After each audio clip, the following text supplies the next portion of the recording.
amarahamagara pase ntuzaraturuhuye pe ntuzaraturuhuye nahoraga nzana icya 10 murabizi ko duhembwa buri gihe nkakizana ati none ntuzaraturuhuye aravuze ngo icya 10 n'amaturo Imana yabyanze uzongera kubitanga ntizabyandika ngo ntizongera kubyandika ataraturuhesha yese uko wumva Imana naneye kubyandika amakaye yayishiranye n'amakaramu yabuze ni inane kubyandika ite ngo yabyanze ngo kubera yuko ngo bapastori ngo bashumba ngo babaye ibisambo n'ibisambo none Imana yabyanze bajyaga bayihase bakaba bayicuze none ikabageze we nk'ishyari cyangwa kandi kantu kakabazo uko mubizi isangwa iry'amafaranga isangwa iry'amaturo kuva wabaho mu rusengero utura burya amaturo barayarya ntago bayata ariko nta n'uwo amara kuyatura ngo bagire baca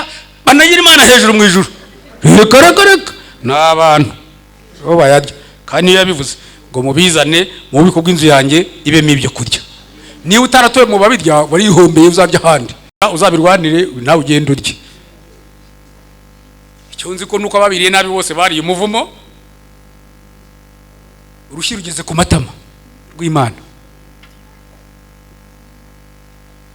ibyo byose nicyo bita ngo kuko batemeye gukunda ukuri ngo bakizwe Imana izaboherereza ubushukanyi hazajya haza imyuka iyobya ku buryo ijambo ryavuze ngo azayobya n'intore z'Imana niba bishoboka kugira ngo n'intore ibe yajya kuyoba Satani aziyaranja akora ibintu bikomeye byatuma umuntu ayoba kugeza bwo n'intore yanayoba niki ni biba mu madini nugutura nukwitanga miliyoni cyangwa miliyari bakubwira ati mukanya ati bare turokora ubugingo bw'ubishaka ubugingo bw'utarononekara burundu ngo arangire buriya iki kintu cyitwa icya 10 gihishamo ibintu bibiri bikomeye cyambere gihishemo umuvumo ubyange cyangwa ubyemere icya kabiri gihishemo umugisha ntagereranywa kambisobanuza amagambo abiri mpace ngende kimwe mu 10 n'umuzamu w'icyenda bisigaye niba ushaka uburinzi bw'ibintu byawe ujye utanga kimwe mu 10 kizabibera umuzamu mwikirize ngo mine babyumvishe utabyumvishe yigendere uzajya ubyirindira kandi nubirinde bizaguca mu myanya y'intoki iyo ndabikubwiye nubwo wagenda ufasheho birava ngo bimeze nko kubika mu ruhago rutobotse umenye aho bitobokeye ibiri nari ngiye kubivuga ariko yajya kubwira nta gatoza k'imigeri ndifite barimo bareza inzoga bahuze babaza bati inzoga ngo inzoga ubwayo si icyaha umuntu wabaye pastori akeza inzoga ngo si icyaha umuntu abantu bapfuye neza ariko ntashobora gupfa adahitanye n'abantu ngo pastor ngo arayerewe ngo ni sawa niko bakubwiye se pasiteri ni umuntu nkawe hariho n'abagore bajya baza bakandegera ngo ariko pastor ngo none ngo ibintu birakomeye ngiye kugwa rwose ko n'ukuri kw'Imana ngo uzi ko wa pastor nuza ngo yanterese nabwo ko wabwiye ko pastor twanyweye ibinini ninde turwana nkuko mu Rwanda tugatsinda nkuko mutsira cyangwa tugatsinda nkuko namwe mwatsinda uragenda kwipendeza ku muntu mukanyuza uvuga ubugambo nimuzabyemera kuki yavuze ngo n'urwandiko rukekwa ko ruvuye kuri twe nuko yatekereza ko abantu bashobora kuzahindura amagambo ibyo rero wibwiye ngo ndagurareba kuri pasiteri ngurareba ngo ku idini ngurareba ngo iki idini amadini azahindura amagambo abapastori bahindura amagambo abarimu bahindura abahanuzi bahindura amagambo bajya mu cyerekezo bahanura bose nk'abandi bahanuye banura wa mwami bamubeshya kuko unyuranyije nawe bamukubita ushyira umunwa ariko byose twari twarabyize twari tubizi nimurebe ukuntu isi ihinduye abantu amagambo iyo urebye ku ma YouTube narumiwe umwe avuga ko icyo ari kibi akavuga ko ari Imana akavuga n'amatariki n'amasaha undi agahita aza akavuga ko ari cyiza, nawe akavuga amatariki n'amasaha Imana bimubwiriyeho. Ubundi rero wowe utarize neza bikagucanga. Irembo Ryera TV, Irembo Ryera TV.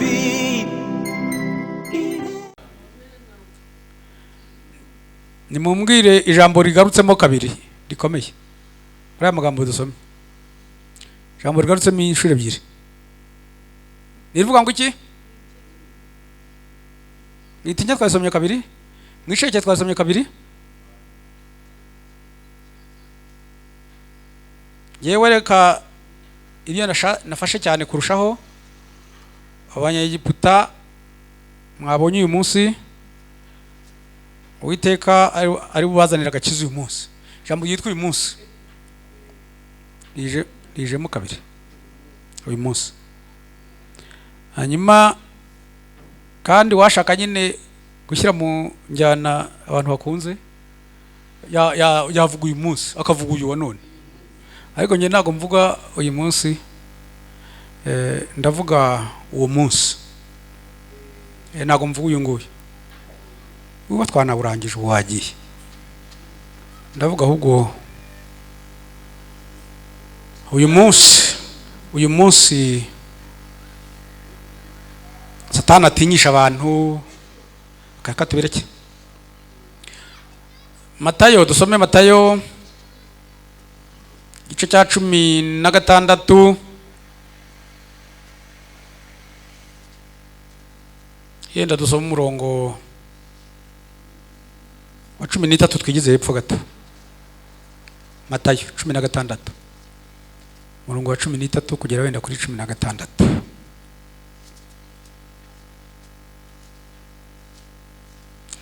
Nuko Yesu ajya mu gihugu cy'i Kayisariya ya Filipo, abigishwa be ati, abantu bagira ngo umwana w'umuntu ndinde. Kadusimbuke kwa 16. Simoni Petero aramusubiza ati, uri Kristo umwana w'Imana ihoraho. Amen. Shimishwe nuko Yesu ari Kristo.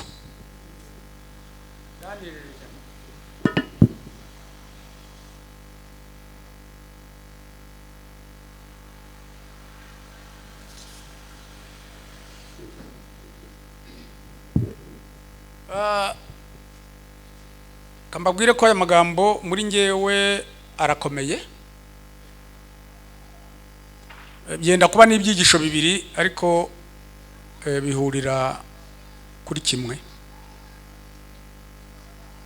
Noneho icyo nibajije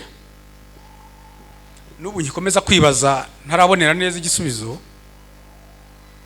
ni ukumenya niba koko abantu bazi ko Yesu ari Kristo. Kandi urumva maze imyaka mu bantu babivuga, imyaka mu bantu bavuga Yesu Kristo, hari n'abazi kumupronounce akavuga Yesu Kristo, ariko n'uyu munsi iyo nitegereje mbona umubare mwinshi batazi ko ari Kristo. Ariko nawe yagendanye n'abigishwa be, yazareba kandi avuga ati, kandi aba bantu ndabona batanze, nuko tumaranye imyaka ngewe ndabona batanze, nze mbabaze ndebe ko banzi koko.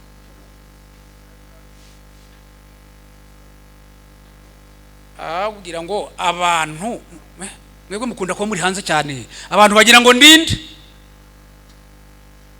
Uwa mbere bagira ngo uri Yohana Umubatiza,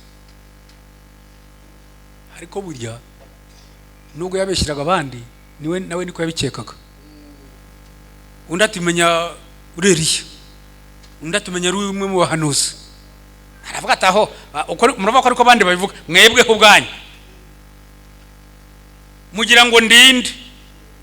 Ureba imyaka bamaranye, mugira ngo ndinde. Buriya nuko ntari impari, ariko ndabikeka hashize umwanya batarasubiza barebana. Petero niwe wikoko yati, uri Kristo umwana w'Imana ihoraho. Amusubiza ngo iki? Ati nawe utazirarira ku bandi ngo uri bamenya, ntabyo waruzi, ni umwuka w'Imana ugusayidiye. Haleluya, niwo ubiguhishuriye. Muri ibyo yaravuze ngo basabe n'Imana bahishurire Yesu. Ndabifuriza nanjye nongera kubyifuriza ngo Yesu atwihishurire ko ari Kristo, twongere tumenye ko ari Kristo. Nzi impamvu kandi. Hanyuma icya kabiri, aho twasomye hariya mu Kuva, nabyo ntabwo nshaka kujya mu izo nkuru ngo zitangire, ariko ni Abisiraheli, ni abantu bitiriwe izina ry'Imana, ariko mvuge ngo ni n'abantu babonye Imana pe.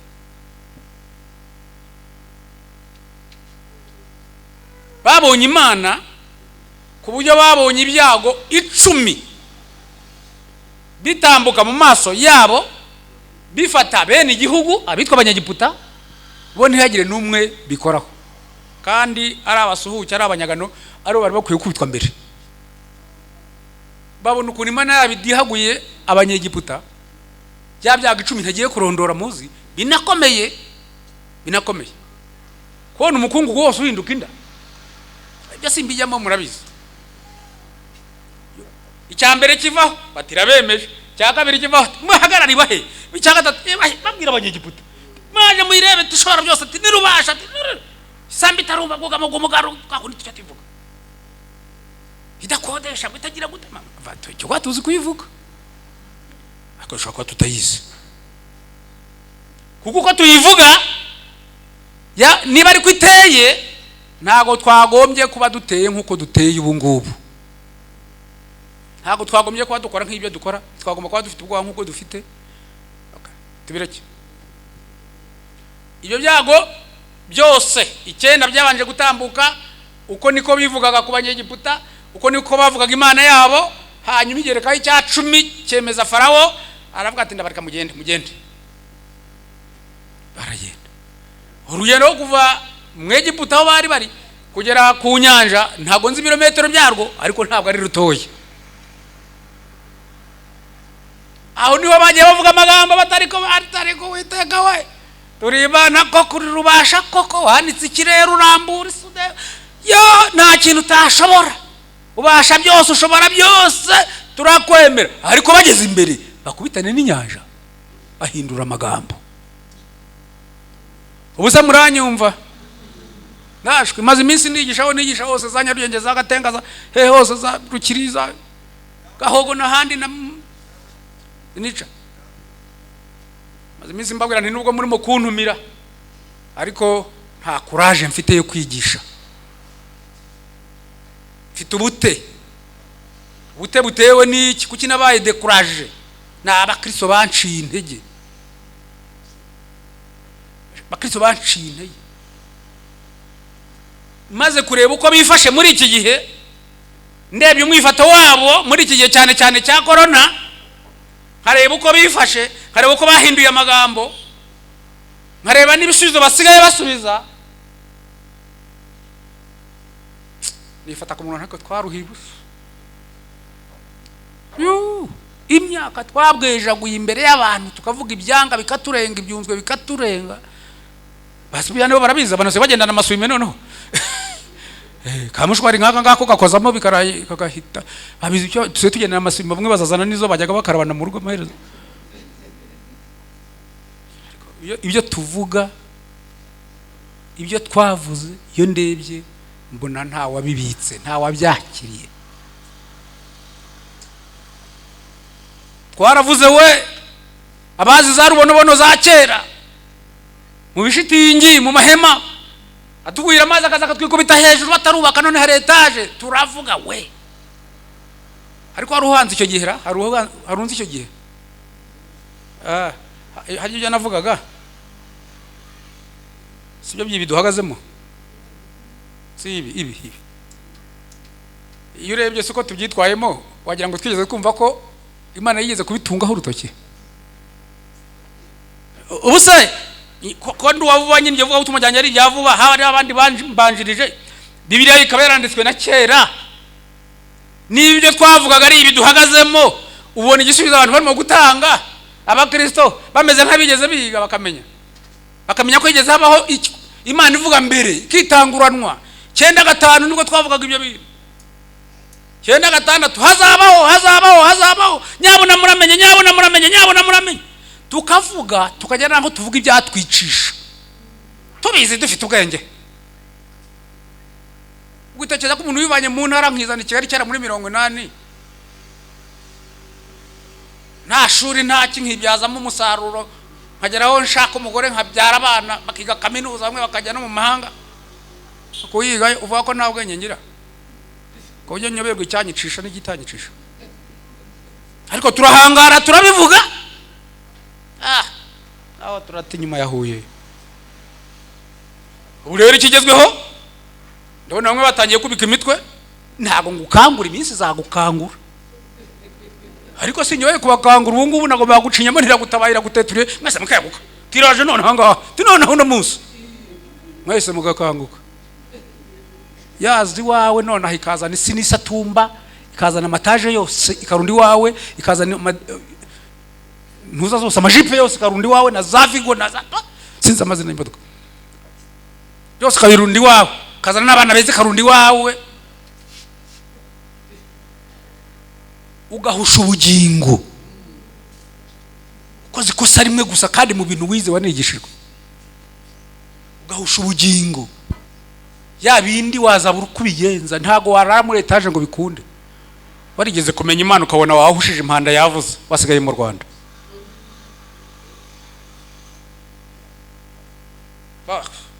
mbafite n'agahinda kenshi ariko ntacyo wakora hababaje ibyanjye nababajwe n'ukuntu imperuka yigaragaza neza icyo bita kwitamurura ikwitwikurura neza abantu bakanga bakabinjisha maze icyo nkundira barukore bazi kweza ibintu umaze kunyurwagwaho kugira ngo yigaye ararweza n'ubu nahoze mwumva kuri YouTube ngo yari pastori hano hirya Kabuga cyo kwa nje muzi ari mwarimu ngo pastori nubwo yari yabonye muri ndi dini yarabanje bwa mbere ndamwumva yeza ibintu bitezwa ndamwumva kuri YouTube aravuga we ndavuga ntayo wewe uyise ni wundi narinze nyuma kambere cyane mutajya kumubwira ibiri naringiye kubivuga ariko yajya kubwira nagatoza kamigeri nifite arimo bareza inzoga bahuza babaza bati inzoga ngo yanga inzoga ubwayo si icyaha umuntu wabaye pastori akeza inzoga ngo si icyaha umuntu abantu bapfuye neza ariko ntashobora gupfa dahitanye n'abantu ngo pastori warayerewe ngo ni sawa niko bakubwiye se pastori ni umuntu nkawe hariho n'abagore bajya baza bakandegera ngo ariko pastor ngo ibintu birakomeye ngiye kugwa rwose ko nukuri Imana ngo ziko wa pastor nuza ngo yanterese nabwe kuwabwiye ko pastor twanyweye ibinini ninde turwana huko mu Rwanda tugatsinda huko mutsira cyangwa tugatsinda huko namwe mwatsindwa uragenda yo kwipendeza ku muntu mukanyuza uvuga ubugambo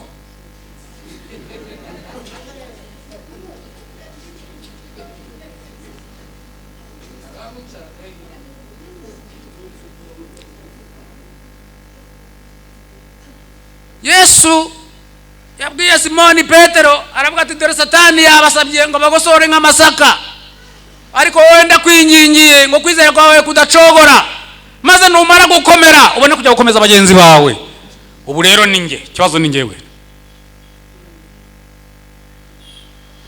ese rero baramaje bati kuki wirengagije itegeko ry'umwana ukaza nta guhamagaye umwami terabwira umwami ati mbere na mbere ndasabira agahanga kanye nyabona ntibagace kuko nakoze ikosa umwami amutunga inkoni bivuga ngo kakugumeho aravuga ati none ndasabira n'abayuda bene wacu ubwo akanje kabaye kazima none n'abayuda bene wacu nyabona nimuve ku bantu mujye ku cy'ubugingo urebe kuntu barwana ku bugingo bwawe naho ubundi ubwo mwari muzi uko Pawulo yandikiye Abatesalonike rwandiko abakabiri urwandiko rwaho rwa kabiri cyangwa igitabo cyabo cya kabiri ku gice cyaho cya kabiri iyo umanutse haravuga ati bana bato tugeze mu bihe by'imperuka kandi uko muzi ko Antikristo azaza akomeza avuga ngo nyabuna ko kuzaza k'umwami wacu Yesu Kristo no kuzamuteranyirizwaho kwacu muramenye mutanamuka vuba mukava mu bwenge cyangwa mugahagarika imitima mubitewe n'ijambo bivuze ngo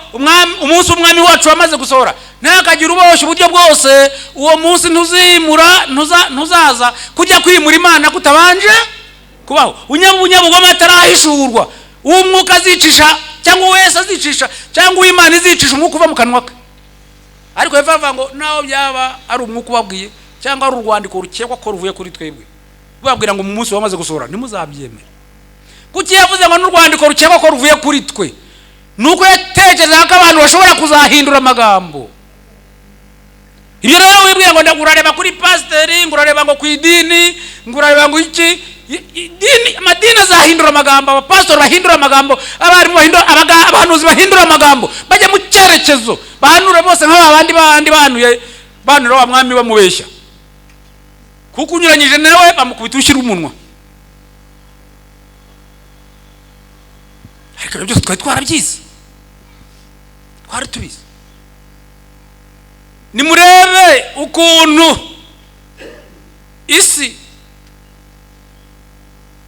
ihinduye abantu amagambo. Iyo urebye ku ma YouTube narumiwe umwe avuga ko icyo ari kibi akavuga ko ari Imana akavuga n'amatariki n'amasaha undi agahitaza akavuga ko ari cyiza nawe akavuga amatariki n'amasaha Imana bimubwiriyeho.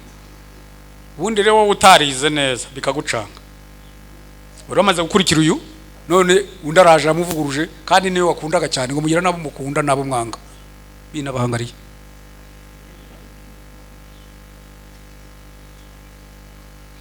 Rero nibyo nababwiraga nti byarambabaje papa babwire nk'ibintu nka bitanu byambabaje. Cyambere umukobwa yarampamagaye yarambwira ati pastor bamaze guhagarika ubukwe tangazo ryara ritanzwe ati ntabukwe yarabufite kuwa gatandatu nyango ryatanzwe nko kuwa kane hari ati niko baza ati n'amahane menshi ariko uremera kuza ukansezeranya iwanjye mu rugo ndavuga ntago mbyemera ngo ikintu ngiye gukora burakizi ndahita nishingira hanyuma niwishingira aho mbende ko namwe maramubuza umukirisitu ubundi se abakristo twabatekaga twageraga gute toze reza kuza cyangwa ari kuzaza kumbagarira ibishyimbo cyangwa hago yuko ari wowe urabubuza ubugingo wowe. Urero abantu benshi ngo baraguye ngo barahima ngo ubuyobozi ngo adeperi baragora iyo itari yuko bitasi no uturagara ntabwo ari ngiye uturagara gape.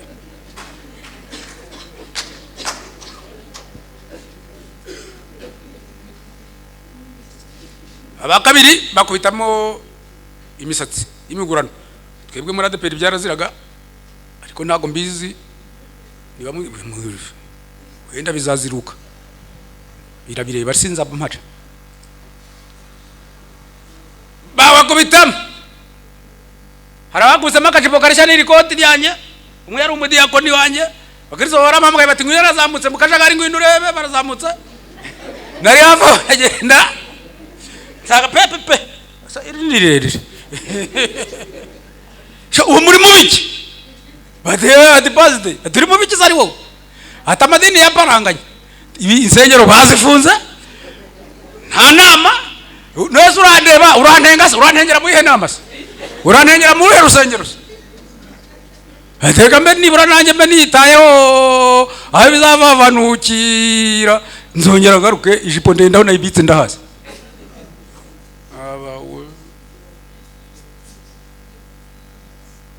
Aba bapane kote sinajyaga mbabona bazamuka hariya mu bibare no mu rubonobono barira baba ko ari Imana yabahujije sinajyaga mbabona se ubusa ihinduye amagambo se haba we habwa ntimperuka we byarambabaje. Uwa kabiri wambabaje hari umuhanuzi wagiye kuri YouTube aravuga ngo umuntu urubona umusatsi muri Bibiliya ngo umwe mu mazi ngo kwa heri na corona umukristo wanjye uri aho mu gipangu araza ariko baza ati njyewe sinzi ikintu Imana y'inama hora njyewe nahereye mu itangiriro nshaka umusatsi ibyahijwe ndabiminura neza ngira ngo wenda ari impapuro nasimbutse nsubirayo ndongera ndatangira ijoro rinyereyeho n'ubu ntawo mbonye ndabona ko we umupane ko tumaze imyaka 20 agahera mu itangiriro akagera mu byahijwe ashaka umusatsi aho gushaka ijambo ry'Imana rimufasha aho gushaka amasezerano bagezaho koko pe batakizera amaraso ya Yesu bageza ku rwego rwo kwizera umusatsi kwa huse igihe cyose twigishije tuvuga ko Yesu ari Kristo abo twabwiraga barabyumvaga cyane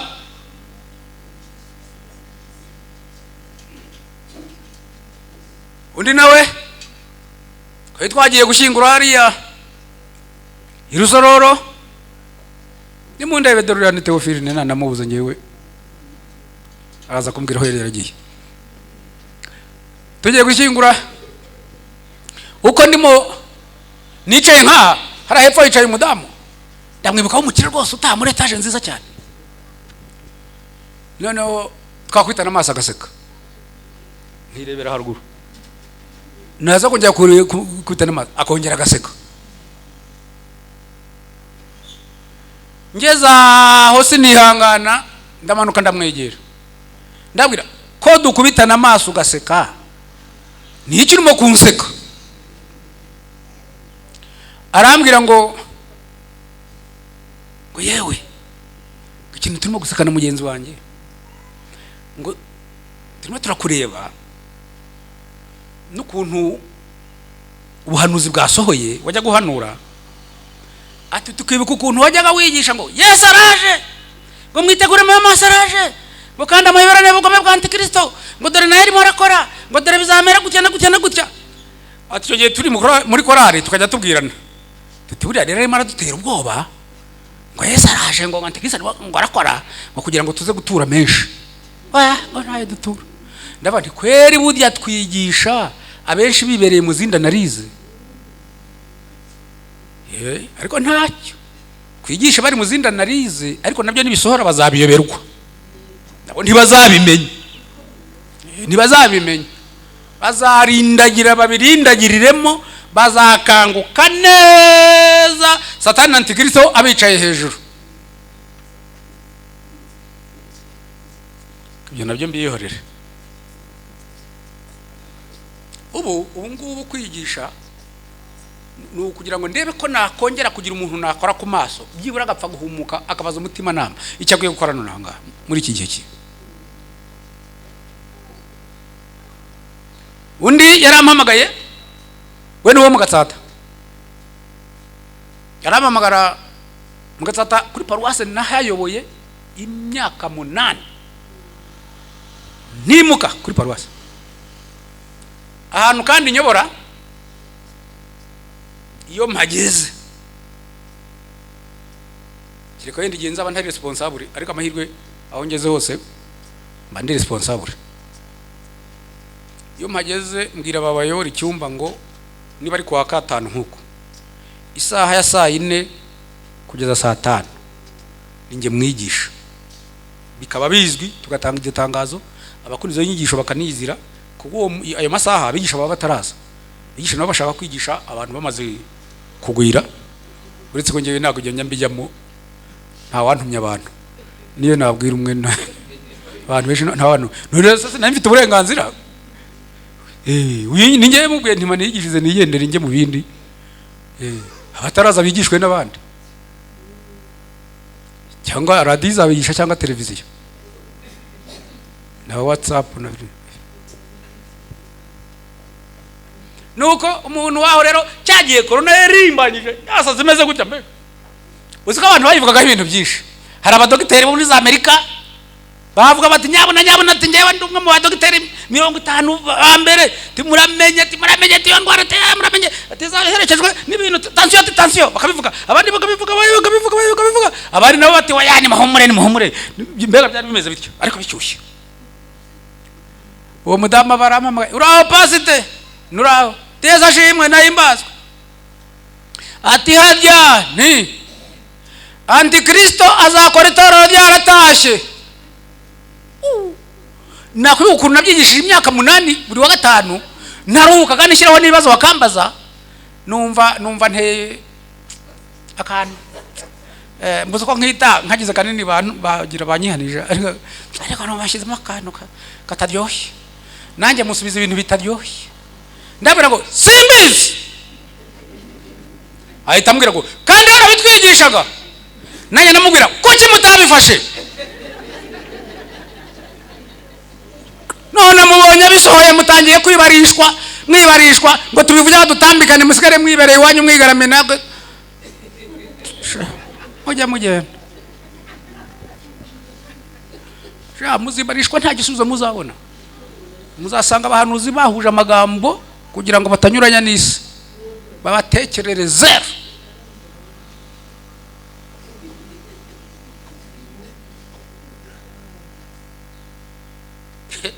undi we nuweje bundi ari Remera ramamagaye aturaho ntego ati ndagushaka turi mu kisore Remera ndumumotari nti ati ntunza ariko ndakuzi nti ati none ikintu ushaka kubaza ntago nakubariza kuri telefone tindangira mu rugo ni mu Busanza sogonda rwose mukanya moto yarigeze aho ngaho turicaye muri saro maze arambaza we ndamureka arambaza ariko koko arambaza ndangije ntanyuma urashaka iki ati nyine ati mbwira uko umuntu yakwifata nyine ndabwo numva nkubwirishaho twese tumaze iminsi ku ishuri buriya mu rusengero ni mu ishuri tumaze iminsi twese ku ishuri twiga ubu rero twageze mu kizamini rero umunyeshuri umwe yicara hari undi hari ntibicarana murabizi namwe kandi umupolisi nawe abahagaze atyo areba ko ari ukopeza undi none rero nigendera mu kizamini nta ukopera nta nukopeza kora ibiri mu mutwe wawe ibyo wize nanjye ndakora ibyo nize ubundi ifirimbi tuzayikizwa n'amanota turi mu biki kumbaza se nkakubwira uko mbyumva wagera kwa Theophile akakubwira uko abyumva bikanyurana n'ibyanjye wajya kwa Sipiyani bakarushaho uriya nawe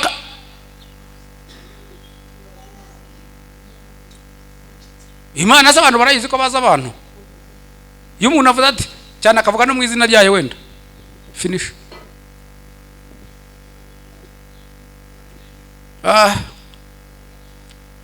ariko reka twikomereze tugarukire kuri ibyo ariko se ntavuze nakandi kamwe kambuye nakandi unzi wagiye hariya kambuye tubiri kwanza nabwiye ngo nibyagiye binkomeretsa umwe yaravuze ngo abapasitori ngo murajye ngo mwajyaga mujya uko mubumbuye Bibiliya akanyu karashobotse ntabwo ariko se iyo muvuga mucyo mumusetse mwebwe se mujya uko muyibumbuye none se ubwo mvuye babumbura Bibiliya nkajya aho batayibumbura niba barya nanjye sinajya ngezeyo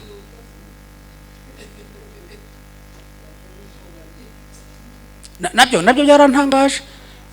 byarantangaje ahubwo nzi ko ahubwo ariko habayeho ubwo abakristo bagiye gutekereza ababyeyi babo aba bantu uko baretse amashuri abandi bakareka ibi nibi abandi bakareka akazi abandi bakareka ubucuruzi mamu noneho bameze bate ahubwo ngo ngo noneho baryikize ngo ayiwe bakaba abantu ubu bazi Imana bazi na Kristo bariwe nta kibazo cy'ibiryo ngiye mfite oya muzabaza ni insonza ubwo inzara bayateye mu gihugu nzaba nasonzanya n'abandi ariko ubu ngubu reka uzabaza ibyo niko nkubwiye ntabyo turaba tubananye n'umukecuru w'iwanjye inosi y'ubugari nituyimara usigara bugaragurika ku meza rero umusaza ugana nanjye nzanirwa kubona inosi y'ubugari ibintu bizaba byakomeye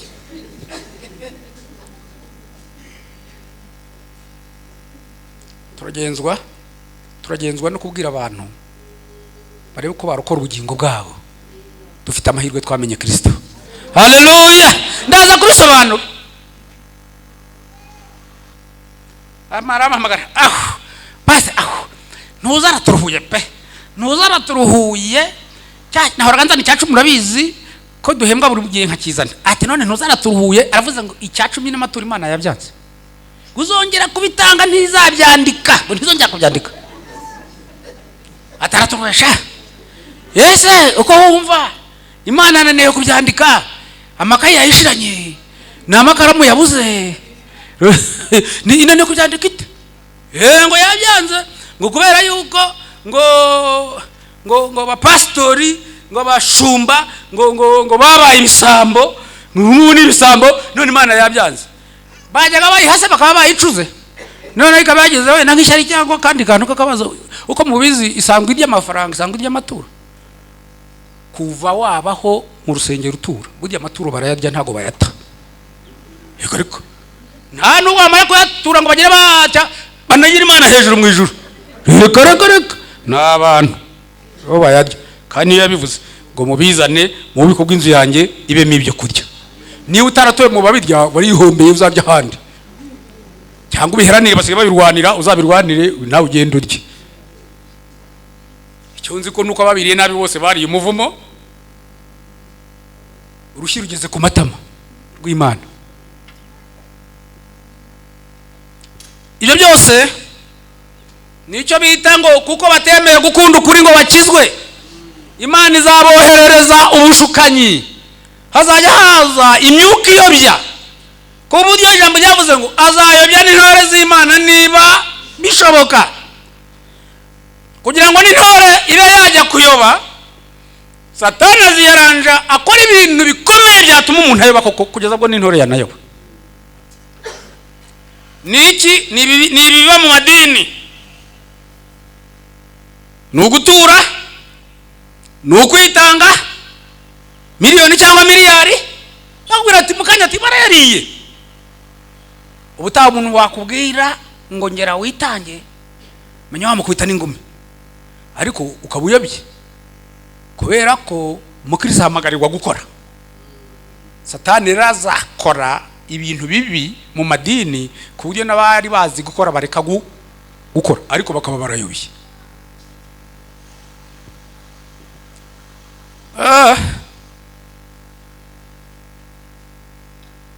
Icyo cya 10 mvuze ntekereza ko niba twara kivugaga wenda kera kugira ngo tubone ibyo turya nuko mutatuzi ariko ngera na Sipiriyani ubwo turabizi ntekereza ko ari kugira ngo haze menshi turye washaka yabyihora ntibyagutwara umwanya n'ikinyarwanda mutapfa kumenya mwewe katubyihorere gutyo we nawe byatwara umwanya ubu ngubu. Ariko impamvu tukumye tukabivuga niki nukugira ngo turokore ubugingo bw'ubishaka ubugingo bw'utarononekara burundu ngo arangire. Buriya iki kintu cyitwa icya 10 gihishamo ibintu bibiri bikomeye.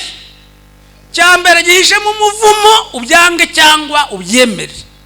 Icya kabiri gihishemo umugisha ntagereranywa. Kambisobanuza amagambo abiri mpace ngende. Kimwe mu 10 ni umuzamu w'icyenda bisigaye. Niba ushaka uburinzi bw'ibintu byawe ujye utanga kimwe mu 10 kizabibera umuzamu. Mwikirize ngo amina babyumvishe utabyumvishe yigendere uzajya ubyirindira kandi nubirinde bizaguca mu myanya y'intoki iyo genda bikubwiye nubwo wagenda ufasheho birava ngo bimeze nko kubika mu ruhago rutobotse umenye aho bitobokeye. Irindi jambo rya kabiri buriya Sipiriyani duhuye nkamubwira ni akiri 10,000 ubijyane n'ubigeza kwa Teofile ugeze ku marembo ukuremo 9 yijyanire umumpera 1,000. Sipiriyani yagera mu nzira ntajye kwa Teofile akayajyana yose nacya gihumbi akagitwara akajyana ari 10. Ejo twazahura nkamuhijana ukuremo 90 uyijyanire 10 rimere runaka nanone nawe bakatira mu nzira. Ejo nkazahura na Teofile nkamubaza nti Sipiriyani nagutumyeho mwarabonanye kabataya ntawe nabonye mu byumweru byashize nta 1,000 yaguhaye ndatoya ntawe nabonye. Ejo bundi nta 10,000 yaguhaye ndatoya ntawe nabonye. Mbabaze Sipiriyani nakongera kumutuma hanyuma nongera kumutuma ya 90 yabonye ya 9 yabonye azongera kuyakura he? Iriya myuka yose itubuza gutanga kimwe mu 10 n'amaturo no kugira ngo Imana itongera kutunyuzamo byagennye kujya mu rusengero. Ubundi dusigare tubungana inyatsi gusa. Bahungu baraha nabo bazi bahagura ati nayo warufite tikura ubutindi mu mufuka tiyo amagati n'inyatsi gusa kura ubutindi mu mufuka uyose ugapakukira ugashyira hanga kajya kwigura ibyo by'abana nawe ugasigara uho bagira ngo inyatsi yavuyeho. Byose byazanywe n'iki? Ariko biraterwa no kutamenya Imana, kuko iyo yaravuze ngo mubizane mu bubiko bw'inzu yanjye ibe mwije kurya, ubundi murebe ko ubuze Imana neza aragumya agatanga. Hari umugabo nagiraga hari yatawe cya 10 miliyoni, arambwira ati ujye ibara, ni umucuruzi ufite ibintu acuruza ashaka kuvuga mutamenya neza, abati miliyoni ujye ibara buri kwezi ko nzajya nyiguha, kuko iyo mbaze neza nsanga ntaca munsi yayo mukungu. Buke rero uwo mwigisha yigishije ko Imana yabyanze kubyandika, aravuga ati yewe nikomeze inyihera inyungu zanjye ngenza mbahe nishaka ibire cyo kubyandika nsigarano yanjye nsigara icyose kiri nishaka ibyabyandika itabyandika nicyo binambwiye ngewe nigumye inyihere. Wa mugisha yavuze uwo niwe mu Kristo buzi yawe, n'abandi bose isi zabaderaje, amadini yazabakoroga muzumirwa, nibigera kujya ADPR ryo rizabakaranga, ryo rizabumvisha kandi ukagira ngo nabayobozi bazaba bakumvisha, ahubwo aho ubutunzi buri niho n'abajura bajya. Ubusatani yagerekejeho iminwa yose yimbunda niryo arasa, naho rirakomera, n'abayobozi baba mu bujya barakomera.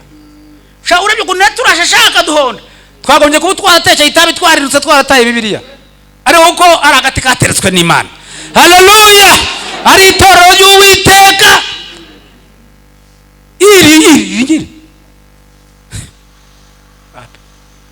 iri ni ry'Uwiteka, nturebe ngo rirazambazamba ritya, ririho Kristo azarinda zaririho. Haleluya! Ubundi arugeze kutwigisha avuga ngo itorero rirazamuka rikongera rigatambika rikagera gicya rikamanuka rikagera rikongera kazamuka rikongera kamanuka, ngo ariko rigeze zagenda rigere hasi cyane. Satani mbese yibwiye ngo yarimanuye, najya kurenza hitaka ngo aritabe itari muzuka. Ubu tuzongera tubeho ubyutse buze imbaraga z'Imana. Yesu agaragara ko ari Kristo. Haleluya! Imana igaragare ko ari Imana yigeze gukora ibintu 10 mu Egiputa, yarangiza igakamya. Reka tugere ku nyanja rero sasa. Kintu cyambabaje buye twebwe twenyine rega n'abakera bararuhanyaga. Abantu babonye ibitangaza 10 bigororotse byiza biryoshye, baje babivuga mu nzira, bagere ku nyanja. Mu Kirundi bavuga ngo yari yigiza akagabo, basanga inyanja yigiza akagabo. Imisozi hariya Farawo nawe yisubiyeho nguriya n'ingabo ze ivumbi rimo rirenga, aho kugira ngo babe ati uraje Fara uraje ngwini kwemeza n'ubundi tuvuye imaze kukwemeza, reka da ahubwo bati Mose watuvaniraga iki mu Egiputa, ariko gukizwa butwakirizwaga iki nangwa naho ibintu bavuze biryoha, nabwo ni kamwe konyine. Baravuga ngo twiriraga amadegede na tungurusumu, katungurusumu niko nangiye gupfa guha agaciro ko gapfa gutsirika n'inzoka. Bajya kwikisa ko babakubitaga inkoni zitagira umubare, bakababumbisha amatafari atagira umubare, bakabima amazi. Kandi n'ubamwe ngo ari abagore bikamaga amashereka kugira ngo babone ku cyondo cya noga bakagira ibyo bari mu mabara urenze. Ariko akantu gato kabaye kabibagiza Imana ko ari nyembaraga, bakifuza iyo bavuye kwere. Hanyuma Mose rero icyo yarashinzwe no gusenga, bijya gusenga nasanze babivuga, nudasenga nyine uzasengera barabirimbye. Atakira Uwiteka arabati baranyica baranyica. Uwiteka aramubwira ngo niki gitumye nta ariko kuranda umwirata Imana nayemeze nk'igiza nkana. Ubuze ntiyarebaga inyanja, ntiyarebaga se Farawo, ntiyarebaga se imisozi, ariko Imana yo yita ibitariho nk'ibimaze kuba. niki inyanja tiyonizera imbere yanjye. Farawo wo ntawe uriho, niki kigutakisha? Babwire bakomeze bagende. Ariko Mose nawe aragaruka aravuga ati noneho ahasigaye mwihagararire gusa. Iri jambo ryitwa kwihagararira gusa ririmo ubusobanuro. Muhagarare mu mwanya Imana ishaka. Haleluya. Hagarara mu murongo w'Imana wumve ko neza ubugingo bwawe buringaniye mu Mana. Uhagararaho gusa. Ubundi wicecekere. Ugabanya amagambo. Gabanya urusaku. Magambo ntacyo byatanga. Hagarara wicecekere gusa. Ubundi witegereze gusa. Utegereze agakiza Uwiteka agiye kukuzanira uyu munsi. Ntabwo ari ejo. Uyu munsi ziriya ngabo za Farawo zose ureba uyu munsi ntuzongeye kuzibona ukundi. Ni ukuvuga ngo uwo munsi iyo wageze Imana irangiza ibintu bikarangira. Inyanja yararangiye barambuka, Farawo n'ingabo bararangira. Ariko iyo urebye ubona no hakurya barongera bararuhanya ngo tubuze amazi. Arabwata nubwo amazi adahari akaba ari no mu butayu, ya Mana yacu itabura kuyenza iraje yatuzanira. Ariko barivovotaga agakoresha n'umukozi w'Imana amakosa yo gukubita kenshi arakaye. Sinarenganya bikiye n'abakera nabo nuko baromeze. Ariko se bizagenda bite? Muzi ko se barimbukiye mu butayu kandi nabo baragenza ingendo barabonye n'ibitangaza. Ibu dushobora kubura ubugingo ku munota wa nyuma twaridabagisha. Hanyuma nashaka kuvuga iki? Kankubwira ijambo rya mbere. Murabizi ko Satani agenda duha iminsi. Warwara kanseri bati ntiki ugahora uzi ko uri bupfe. Sinabona uko ndibutanga usobanuro bw'uwo munsi, ariko turaba umunsi nka baba divi. Usanga abantu batakiriho, araba umuntu ntibashaka kwigirira icyizere cyo kubaho ubuzima busanzwe no mu bugingo. Ariko ndibuze kwibanda cyane ku bugingo ninjya gusoza, nacyo cyifuzo ndibuze gusiga musigare mu gisenge. Ariko no muri ubuzima busanzwe ntabwo dukwiye gukangwa n'ikintu icyo ari cyo cyose. Kankubwiza ukuri, data yapfuye afite imyaka 97. Mukecuru apfa afite 98. Bapfuye bakurikirana mu myaka 2. Kandi bari bakomeye kujya mukecuru yizanaga i Kigali. Akiyambutsa kaburimbo. Ni indwara musagariye gusa ararwara arapfa. Bakuru banjye 4 baracyariho. Kandi urabona ko uruharangerwa.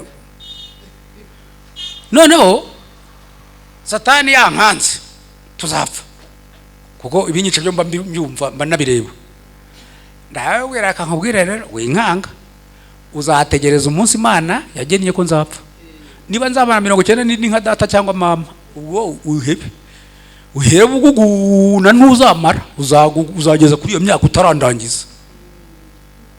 Niba vuze ko nzapfa mfite 60, ubwo nshigaje umwe ntegereza. Niba atari 2 nuko numva ngewe nizera, ntago nkanga ngo byemere, kuko nzi ko Imana yacu izi kurinda. Nyamara iyo urebye abantu b'iki gihe kandi bitiriwe izina ry'Uwiteka, isi irabakanga. Ejo bundi utazamera gutya na gutya na gutya bati mweje yateka da akugira ngo uzangire nk'uko ugize ndemeye, akamanika amaboko n'icyo barwana nacyo kitarasa. Umuntu agatsindwa mbere y'urugamba. Byababaje Imana. Ibyo bintu bibabaza Imana. Kubera iki abantu bageraho ukagira ngo nabandi bababesheje ku isi, bakibagirwa ko ari Imana yababesheje ku isi. Ni nk'ibi ngibi mubona cyo dusanga ubuhamya, umuntu akaza akakuroga nk'inyatsi akakwizirika, ibaho ngewe ndayizi narabibonye. Akakwizirika akakudanangira, ntashobora kukudanangira iteka. Imana igeraho ikaza ikaguhambura, yaguhambura byagiye cyose wataye ikakiperikaza nubundi bya haleluya, nubundi ukamudepasa ukongera ukagera handi agomba ko warageze nubundi. Ibyo mbifiteho ubuhamya. iki kikwiye kudutera ubwoba? Ntacyo. Tuba dusanga ibintu iwacu mu nzira, ku marembo, imicaca, ibiziriko, ibiki byose, wabyatsi ntabwo wakwica umuntu w'umugabo bikagutikura, ariko wenda nkangaho ukabyumva, ariko ntupfa. Ariko bigiye bahereye twarapfuye, abatapfuye mwikiriza amina. Jya ukomeza wizera Imana yawe, nubwo wabona uriya munsi utazawurenga. Hari yivuga iti uyu munsi abanyegiputa mwabonye ntimuzongera kubabona ukundi. Icyo kikaba icyizere cyo mu buzima umuntu yagombye kugendana, tukamenya ko twamenye Imana ishobora byose. Hari ubuhamya ndetse kubaha, kangaruke neza nkomeze mu ijambo. Noneho rero icyo nababwiraga, navuze ni abantu bazi Imana. N'abantu bamwe ntabwo bazi Imana neza, bazi kuyivuga ku munwa ariko ntabwo bayizi neza. Ikindi, bavuga ijuru bakariryoshya ariko ntibashaka kujyayo. Uzi ko mu bushakashatsi nakoze abantu b'Imana mwe, uretse wenda ibiriho ubu umuntu atamenya niba ari byo cyangwa atari byo, ari ugukekeranya, wibicekeranya byo byihorera. Ariko uzi ko Satani aje, aramutse aje n'aya mahembe ye abiri uko bajya bamushushanya, akaza agahagarara akavuga ati rero ntuzagaruka kuyobora nutanyemera, ntirugende no muri bisi nutanyemera, n'ivati yawe ntabwo uri wigemo, no mu isoko nturi bujyeyo, no kwa muganga ntabwo uri bujyeyo, n'ikibuga cy'indege ntukirebaho, no mu isibo ntujya kubayo. Uzi ko abantu bahita bavuga ati garuka tunegoziye wigenda.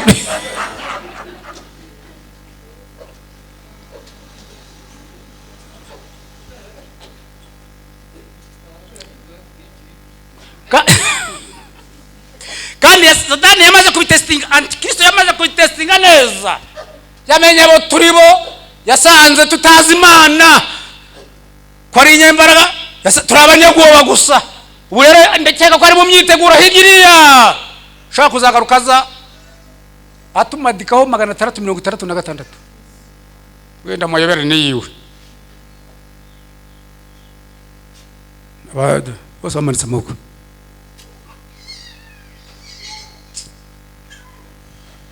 Ntibazi ko Imana yakamye inyanja. Reka mbabwize ukuri, nta yindi nyanja izabaho izaruta ya yindi yakamye, kandi yayikamije ntigisaza, ntihinduka.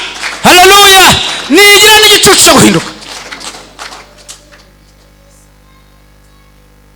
Basaduraka n'abameshake ntajye muzongera no kuhigisha. Sinzi umuntu muri Kongo ngo nibarinde mu perezida wawe, nta umuperezida no mu muyobozi w'idini w'itoro ryaho yagiye mu mahanga aje ngasanga sinzi ikintu mu mbuto yababwiye kitari muri Bibiliya.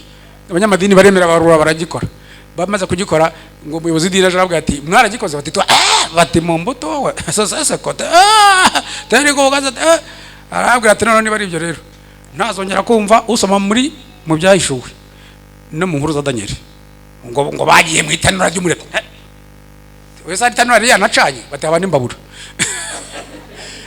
umutari wacanye n'imbabura, abandi imbere y'itanura baravuze kandi babwiraga nde ya mwari muzi Nebukadineza. Ariko nawe mumenye umuntu waratsinze ibihugu 120 na bingahe byose bikamuyoboka, yabarushaga ubugome bose. Niyihe Mana yabakiza amaboko yanjye ubwo mwanze kuramya igishushanyo cyanjye? Bamubwira bati uko tuyizi, bari bazi Imana neza, uko tuyizi ibasha kudukiza. Haleluya!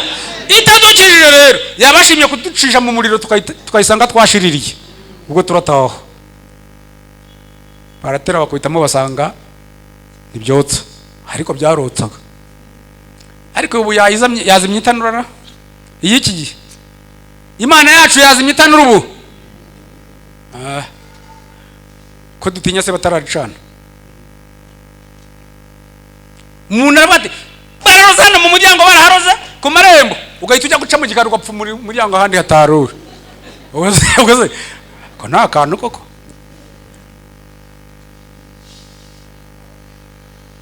Ariko ariko Mana waduhaye kukumenya nk'uko abatubanjije bari bakuzi koko pe guhamya imbere y'itanura ryenyegejwe 7 akabati Imana yacu kutuyiza yakora ikindi kintu. Okay. Hanyuma rero tugarukiye ko abantu batazi na Kristo. Mbabazi mbanyena nibaza nanjye ese ba Yesu ni bangahe? So washubije cyane nari mbaje ngo ese ba Yesu ni bangahe?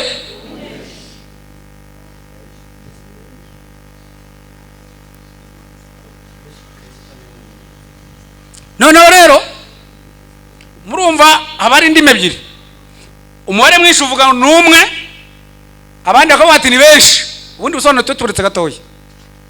Nabyo ni ikibazo kuba munyuranya n'imyaka mumaze mu rusengero. Nabyo ni ikindi.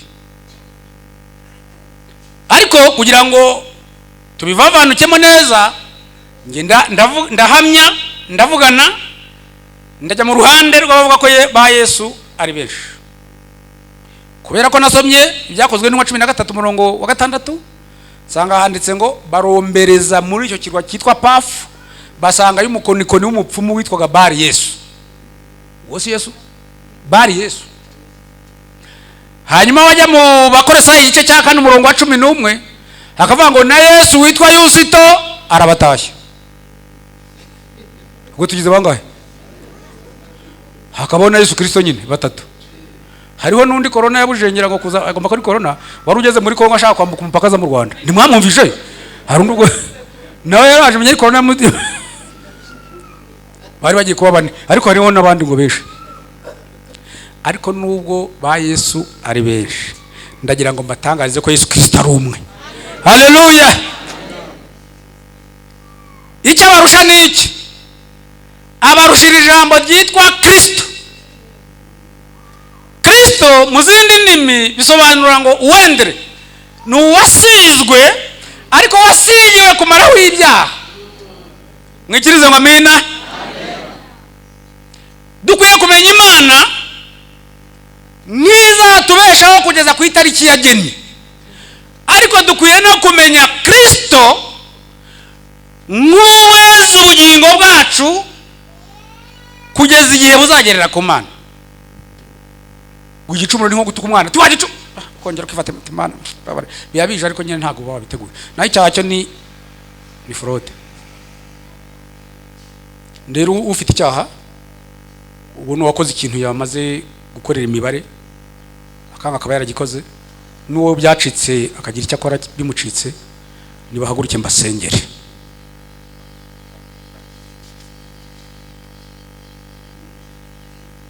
Nta ndirimbo nashyiramo, oya, ntubyiyumvamo kandi ntukwiye kwibeshyera. Wawe wibeshyera se kubera unezeza umwigisha se ko yihanye abantu benshi? Oya, unumva hari icyaha yishinja cyangwa igicumuro, nahaguruke musabira Imana. Kandi ntugapinge ibibera mu rusengero. Ibyo nakubwiye kare byose bizaza ni bizamini, burya bari amasomo, kandi burya bari Imana ituvugiramo nubwo mubona turi abantu.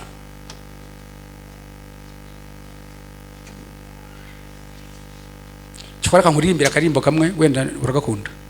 Gwino kubita imbere vuga yuko wamubabaje akwejeje amaraso ya Virigorogoto. Kadusenge. Hanyuma unkurikire uko ngiye kugusengera. Ubusenga mu mutima, ariko unkurikire wumva uko ngiye kugusengera. Mana ya Abrahamu, Mana ya Isaka, Mana ya Yakobo, gakiza kabizera, wewe wahanitse ikirere ukarambura isi nta muntu ugufashije, ukarema umwana w'umuntu mu mukungugu ukamumekera mu kayo mazora agahinduka ubugingo buzima. Ndagushimiye ko utaturetse ngo tube abantu gusa binyama n'amaraso, ahubwo wanatanze Yesu Kristo ngo abishungwe ubugingo bwacu. Ubu turidegembya mu Mana, dufite amahoro n'umutekano, tutabitewe nuko dukora ibyo gukiranirwa cyangwa gukiranuka, ahubwo tubitewe no kwezwa n'amaraso ya Yesu.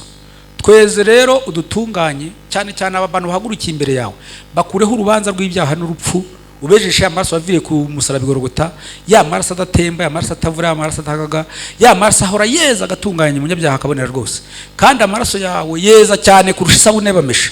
Urakoze kubejeje kandi ukabatunganyije. Wa muririmbyi yaravuze ngo Uwiteka umucamanza yambonyeho amaraso ye, ntabwo ashira urubanza rubi, ahubwo anyitukiranutse. Urakarama rero ko ari utwejeje, tugukomeye amashyi tukuvugirije impundu, tukuriye ubwatsi, tuvuga ngo urakarama mu izina rya Yesu. Amina.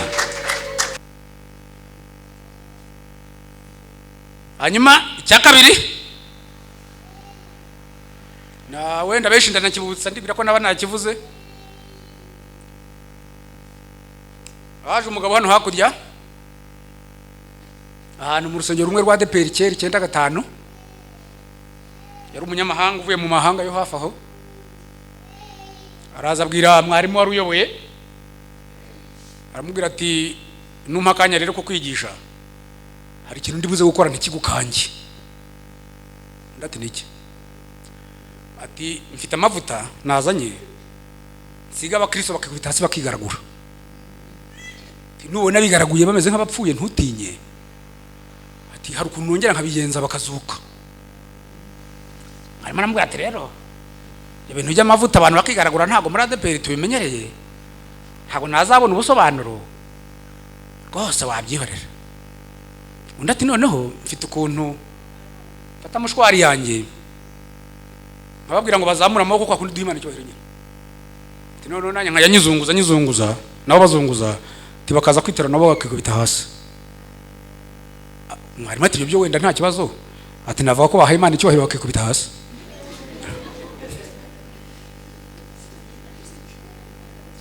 Noneho arahaguruka arigisha, ariko bya bintu byo kuzunguza mushwari biramunanira, kuko buriya kugira ngo uzajye koza abantu ubwonko ibyo ushaka bibaje mu ntago ari ikintu kiri hafi.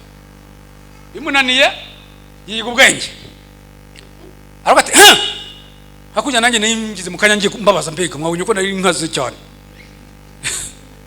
Ndabona ati sha umwuka arambwiye ngo mbaze hano niba harimo umuntu w'Imana 100%. Tariko ari buze kuzamura akaboko, tariko Imana irambwiye ngo uri buzamure atari umuntu w'Imana 100%. Karahita kanyunyuka, karanyunyuka. Umuntu akavuga 100%, yavuga na 60 yapfa kuvuga na 60 wenda cyangwa 70 100% se. Habura numwe, habuze numwe. Ariko ngo umusore wari wicaye aho umuka ntajya atsindwa. Umusore avuga ati ariko kweri umuntu ave mu mahanga mu kindi gihugu asanga itorero rengeje imyaka 60 ririho, avuye ngo umuntu w'Imana 100% nazamure habure numwe. Ubundi si Imana igira pourcentage, igira amajana no kujana, wabaye Imana wayo nta byijana kwijana. Tariko ikindi nanone umuntu yaba umuntu w'Imana 100% gute? Ngo muri yo hazamo yandirimba ivuga ngo Uwiteka umucamanza yambonyeho amaraso ye, ntabwo ashira urubanza rubi, ahubwo anyitukiranutse. Aravuga ati none se ngeze muri uru rusengero, ijambo rya mbere nkimara kwicara nahise nsenga. Dusenga isengesho rimeze gute? Reba mu byiciro bingahe? Icya mbere gushima, icya kabiri urati mwami nuba uvuye kwiba igitoyo ugejeje mu rugo, ugeze mu ugiye gusenga wabanza gushima. Kandi mwami uko batansinzemo ngo bankubitiyeho umuhoro cyangwa nsange baragikagendaganeho ndagushimye, ariko nubwo ngushima we ntunshima ndingegera. None rero mbabarira siye gikurikira hose.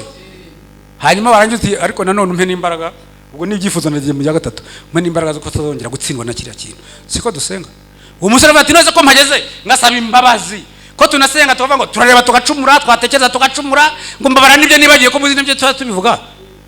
Akasubye umuntu abayibagiwe nibi bijya byo ni imitwe yawe bagiwe, maze nibyo nabonye mfite imyaka 3 wacu ndacyabyibuka.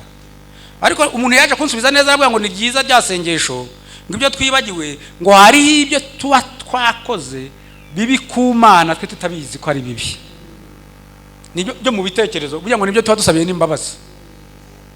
Yasawa ati none maze gusenga nyo ubu hari icyaha kindi nkoze n'ibitekerezo, nta kindi kintu ndatekereza kuva ngeze aha ngaha. Arazamura ati ndiwe abandi nabo batangira kuzamura. Undi nati zamura kanyunyuke tubizamura ku gutwi kongera gasubiza sida tariko nenda kwigira umuntu wadanje kakanyunyuka tega ndi mubi cyokora ngo hazamura nka 25 25 mama imina se wa mama we wipfujije ubusa 25 se baragomeje gareka 25 wamuga bati Yesu we ari kugira impuwe yarabishe cyari birangiye ati 25 yarabishe birangiye ataravuze ngo harimo atujuje atabana 70 ingahe tikaba kanyunyutse tarika bagira imbabazi arambwiye ngo noneho ngo mwitonde noneho nuguhaguruka uri buhaguruke iramukubira atari kubitazi nk'abana na Safira tiramwica muri 25 hahagurutse 15 10 rica tariko nagumya kwigira umuntu wadanje ngo nijana kwijana ndabena na wa mwana natutse na cyagihe Satani azazana gukiranirwa sha ku munsi wo guhamya Imana abantu babone buzuye kwa gukiranirwa kutabavuyeho bayihakane 15 ati Yesu we ati waruba kumbanyije nabo babikubizazi ati nuko bagira impuwe twagira impuwe neza miranje tumwongera mwicare ati none aravuze ngo aho ruzingiye ni mu muryango hari uri burenge uri ya muryango itamukumbanyije arabara umwana wayijana kwijana tinga muri 15 atariko narinda kugenda kankumbagaza ko ndeba ba mwarimu batazamuye ko ndeba wa undi wanto natagiye batanu baricara hasohoka 10 mwarimu abura ubwenge nawe yari yazamure mu babandi nabasohokana nabo mugabo barabaherekeje bamaze kugera hanze ashyiraho urugi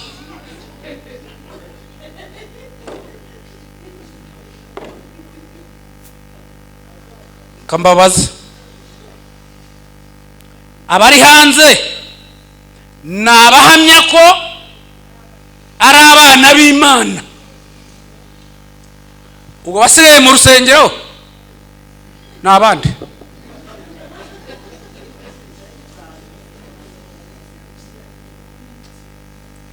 icyo uvuga kuri cyo nicyo buri cyo nta waguhindura ngaguteremo icyo uta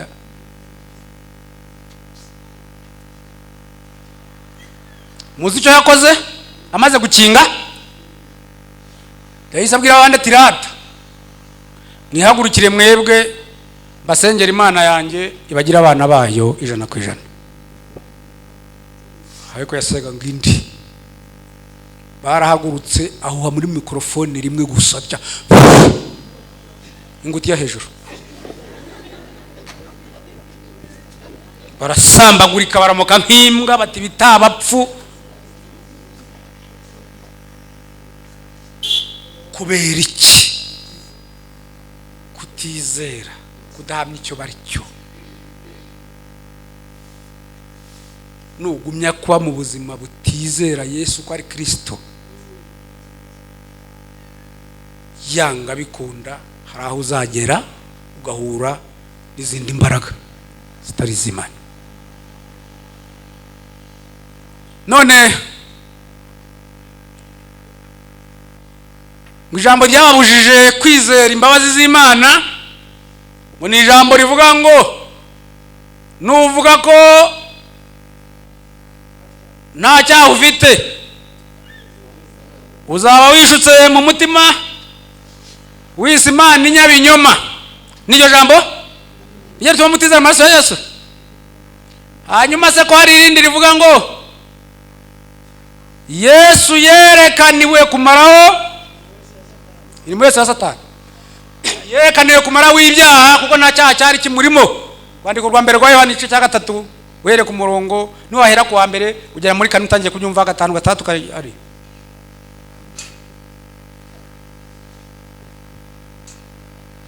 iki kigisho kirakomeye kandi ntimugire ngo nicyo nagiye gusoma mu makaye ni ijwi ry'Imana ririmo kweza umugeni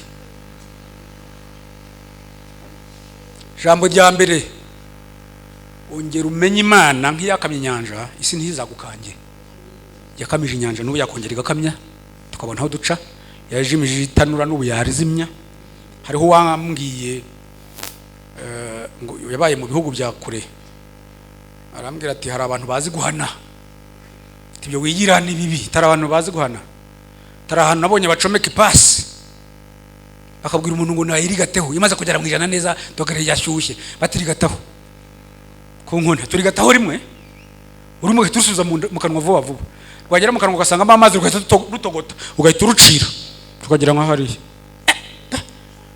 kuri gati pasi we ntangiye kugira ubwoba bati buriya sitanura ryari nk'amapasi magana angahe, tanura ryari amapasi nk'amamiliyoni, ariko hari abantu bari bazi Imana neza. Hari abandi nanone tugomba kumenya Kristo, tukamenya imbabazi z'Imana. Satani afite ukuntu yakoze ibyaha, ndetse kugeza ubu ngubu noneho ku nzira ducamo yahaciye ibinogo byinshi, umugenzi aratambuka akagutsiba icyondo nko kuri ya shati yawe y'umweru, ariko njye naramubwiye ni urakinteye dayimo, urakinteye ukoreye ubusa, amaraso ya Yesu yeza kurusha cyane isabune bameshe, ubarangejeje uramwaye. Haleluya! kugeza wizera imbabazi z'Imana ni kugenda ugwiza n'imbaraga noneho zo gutsinda ibyaha. Ariko ubundi iyo utizera imbabazi z'Imana, Satani yurira kuri gatoya wakoze kandi akakwira kutababariwe, akakubwira ati kwa n'urundi ni hahandi. Eka mbahurira nacyo twaye shinga vango abana se ngo barimo abana baradukuranye, abibiri bazi kujya muri YouTube, ibyo twanga kuvuga bo babizi kubi. Umugabo yaterese umugore nta nubwo ari cyera cyane, aramutoreta baririmbana ngo basambane, umugore aramwangira, aravuga ati mu ndahiro nge nagize, mu mihigo nagize nyiri n'umukobwa narahiye ko icyo kintu ntazagikora, nzabana n'uwo tuzashakana, none icyo ntakoze ndi umukobwa ntabwo nagikora umubyaye kane. Wa mugabo aramubwira ati burya narinze ko dukundana, umugore ati ndagukunda kurusha uko wowe unanabitekereza, ndagukunda cyane. Undi ati none ubwo wanze ko dusambana reka dukore karese, ababizi. Umugore avuga ati karese, ati nakubwira iki? Babigiyemo we. Hanyuma umugabo amaze kubona ko bibarenze bose, amubaza ati mada, ubu ntabwo wanyifuje koko uvugishije ukuri, ni wanyifuje? Umugore atese we ntubibone nyine. Umugabo atese nge ntubireba ko nanjye nakwifuje, ndati none se waretse tugasambana? Undi ati nakwiyamye icyo nakikwiyamye. Ndati none bari ibyo nawe nubwo turirimbana ntabwo uzi ijambo ry'Imana icyo rivuga. Umugore ati rivuga ngo iki? Tiravuga ngo irebye umugore wundi ukamwifuza ubamaze gusambana nawe, none wanyifuje nanjye nakwifuje, ibimenyetso biranagaragara, ubwo se Imana ntiyabibaza ko byarangiye tubareze tukabirangiriza rimwe. Umugore ati gatsindwe, ugutekerezaho gusitara ino rigacika ni kimwe no gusitara mfunira. Ati biki ubu ngubu wanshutse ikinkoze nsitaye mfunira, none uragira ngo nce nino burundu, tigendere nzihana icyo cyonyine.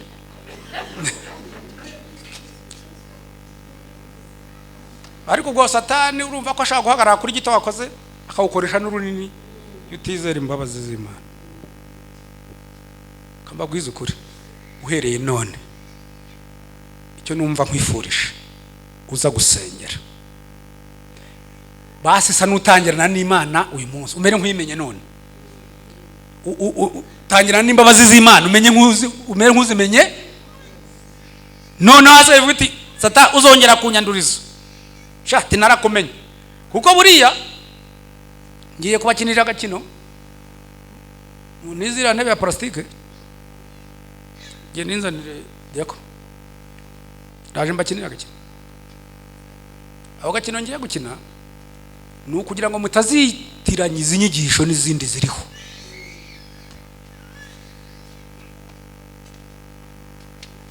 Ariko gusigira ijambo nyabuna nunagubwa gitumo nibikugerageje, jya wizera imbabazi z'Imana. Yesu wereke Satani ko akoze ubusa, ko hariho Kristo wamutsinze kandi amaraso ye akaba akiri original.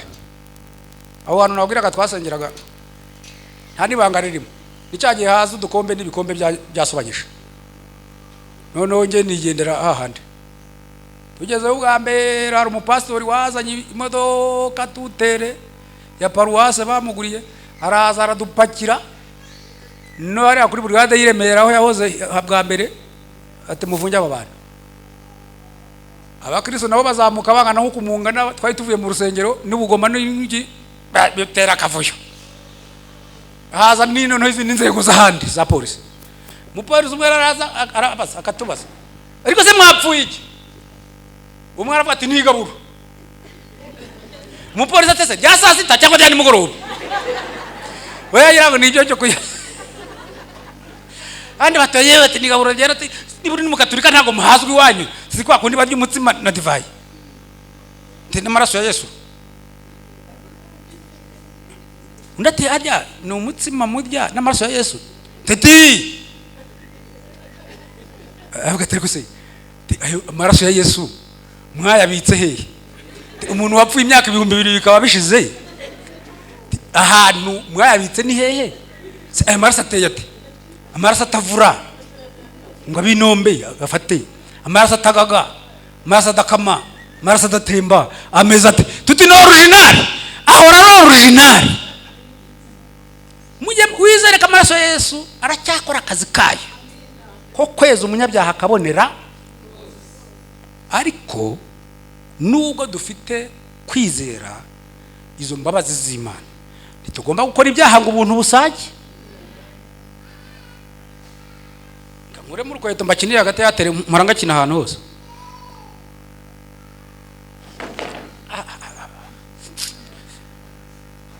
Aba batata we nongere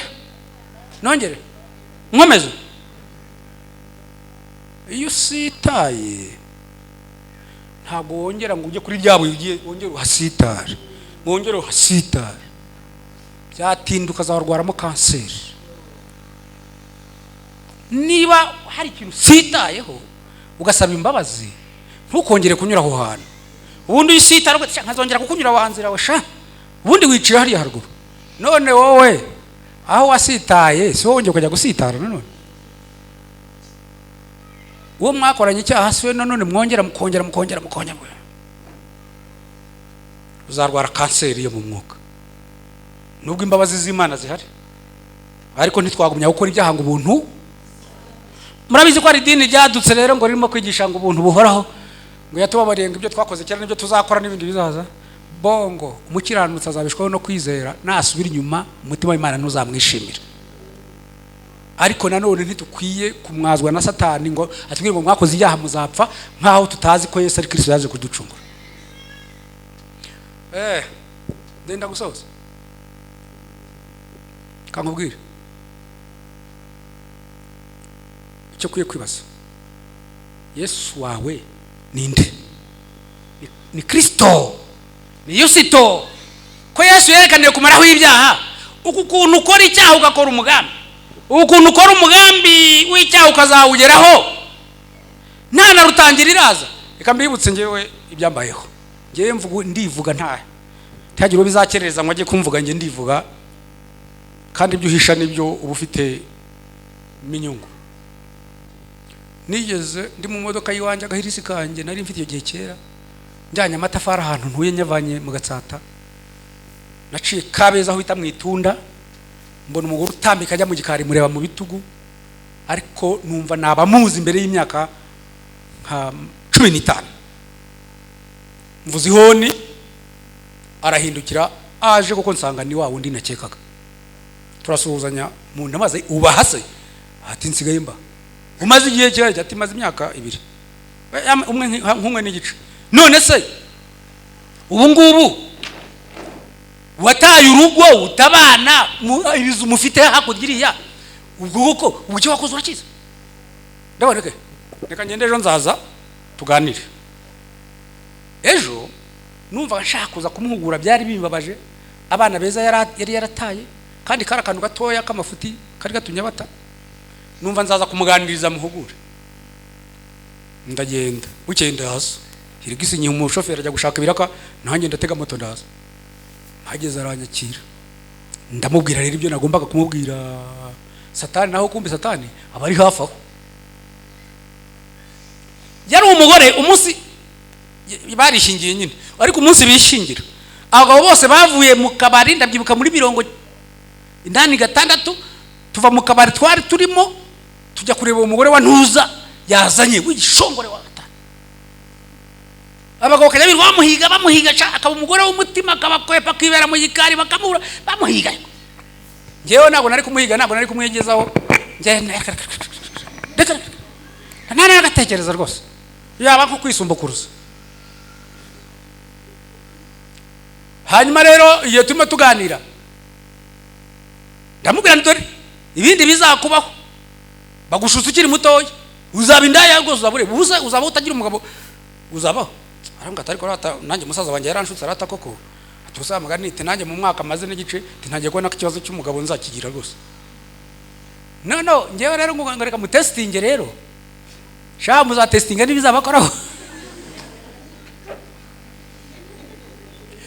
Ndavuga ni wavuze se nkakurongora, ahita ambwira kuma mwarigize ba pasiteri se, mwarigize ba pasiteri tugo ngubwo wabyemera.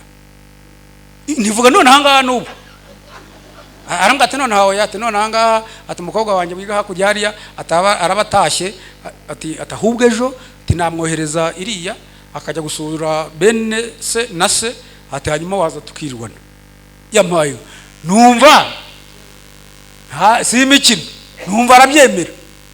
Nakwibuka ukuntu abagabo bihanganye bamuhiga bakamubura, ndavuga nanjye nago namwitesha. Tugwe ngize Imana akemera ati nizaza, kandi koko natashye numva nzaza, nta mikino byavuye mu mikino. Iryo joro ryanga gucya nakwicura ngasanga biracyari saa 4, ngira ngo ubukivuwa nigendere. Nakwicura ngasanga ni saa 6, nakwicura ngasanga ni saa 6 n'igice, buri kanya nicura buri kanya. Ijoro ryanga, ariko bigeze nko mu masaha 9 y'ijoro ndota imbwa zose zo kwisi nta nimwe yasigaye mu rugo zinyirukankana. Najyanga mbuza amahwemo neza rwose zigiye nko kunyica. Mbangeze kuri etage, hari igiko barimo bubatse bazamukiraho, nzamuka kuri cyagikwa, mbangeze hejuru muri etage mba ndazicitse, mpagara nkandi mo zireba byinshi cyane nkawe hepfo. Ngiye kubona mbona Yesu ari hejuru mu Kigali ameze atyo, arambwira ngo sha nguriya mugore nutamwirinda ngimbwa zizakurya. Ndavuga ngo uhe, ngiye kubona mbona zambwa zose ziri rundarunze ikirundo zihindukamo wa mugore. Mba ndakangutse bita mfata telefone mba ndamuhamagaye, yitaba neza nk'ubese nk'uyitabye bafitanye gahunda. Ndabwana banza witonde wumve, aritonde ni sha ni wambwa we nagukindiye, wambwa we nagukindiye, sha wambwa we nagukindiye, bitankupa ndiyame. Nubiye duhuye arabanza gaseka kabwa atari kwanyita ijimbwa, ndabwana singewe n'Imana yakwisimbwa cyo ko arahise arakara itakizwe ubu n'umurokora. Niba Imana igeze aho inyitimbwa ako sha wewe nugira na karutangira nkako nibura wenda ngo narote ukora umugambi mukambere kuza kugera mu kwa gatanu. Yesu ninde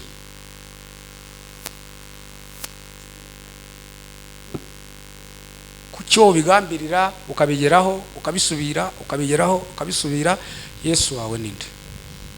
Aho ni wa wundi werekaniye kumaraho ibyaha. Ndakwifuriza kongera kwakira Yesu Kristo nk'umwami n'umukiza. Haleluya! Hatabari izina twakiriye gusa bya Yesu, kuko ikitubwira ko ari Kristo nuko agenda tumaraho ibyaha, tugira n'imbaraga zo kubitsinda. Dukora umugambi dupfubana nk'uwo wanjye, Imana ikawupfubya, maze Imana ijye gupfubiriza imigambi mibi, ntigatume abadayimoni bavugize impundu kunesha, ntigatume Imana yacu, ntigatume ubugingo bwawe bugera mu rwobo. Ntugasitare, kuko usitaye kenshi wazarwara kanseri yo mu mwuka. Muhaguruke dufatanye gusenga twese. Icyambere turasenga twigaya mu mutima. Kuki cyagiye bambajije ngo umukiranutsi nazamure sinzamure, kandi dukiranuka kubwo amaraso ya Yesu. Kuki hajya natinze guhamya icyo ndicyo? kabiri, mana ingero baduhaye uti ni nyinshi, hajya hano ko nahasitaye, wenda ko navuze nabi, kuki nongeye nkavuga nabi, no urugero turabyoroheje, ariko hariho byinshi abantu basitaye. Ya numva disi urubyiruko rumwe runyaturira, Imana imbabare rwose ngo kureba porono ngo ntayirebye ngo iryo joro ndara nabi, nuko ngo none mu cyumweru gitaha narongeye ndayireba nanone. Ariko sha wabona ibintu kwica ukongera ukabyishyira, hunga udapfa. Ntukagire ubwoba nguramye Satani atarana kugera iruhande, ntukagire ubwoba, dufite Imana igikamya inyanja izimya n'umuriro. Muhumure, rero atababwoba byose bya Satani arimo kudutera, uko abivuga ntabwo ariko azabishobora, dufite Imana itabara. Haleluya! Muhumure, Satani ubwo yazanye ubuzima bw'ibyaha, tuba mu buzima bw'ibyaha dusa n'ababyisasira tukabyorosa, ariko yaribeshye wamutsindiye Golgotha n'ubu aracyamutsinda ku buzima bwacu, kuko amaraso yaratweza. Hanyuma kandi utanga imbaraga zo gutsinda ibyaha no kubinesha niwe Kristo, n'ubundi twamwisunga yabiduha. Sipiriyani ngwino uzamurira isengesho, nawe uri umuyobozi. Tuzamura ibiganza byacu tubwire Imana ngo Mana turi imbere y'ubwiza bwawe. Mana turagushimiye, turakunezerewe kuko imbabazi zawe zitagira akagero, kandi dufite impamvu zirenze nyinshi zo kugushima. Watugiriye imbabazi, amaraso yawe yaratwejeje. Niyo mpamvu ijambo ryavuze ngo mwihagararire gusa murebe agakiza Uwiteka ari bubazanire. Turagushimiye kubw'agakiza kawe, turagushimiye yuko abanyegiputa b'ibyaha, abanyegiputa b'ubusambanyi, abanyegiputa b'ibyaha by'uburyo butari bumwe, tutazongera kubabona uhereye uyu munsi kugeza iteka ryose. Imbaraga zawe zigomeze zitugirire neza, kandi ineza yawe ibane natwe. Abarambuye ibiganza ubeze ubatunganye, abarambuye ibiganza bahabwe umugisha nawe, abarambuye ibiganza batabarwe nawe, abarambuye ibiganza babone ukuboko kwawe. Haleluya biriwa, haleluya. Turagushimye kuko uri Imana ishobora byose, mu izina rya Yesu, amen, amen.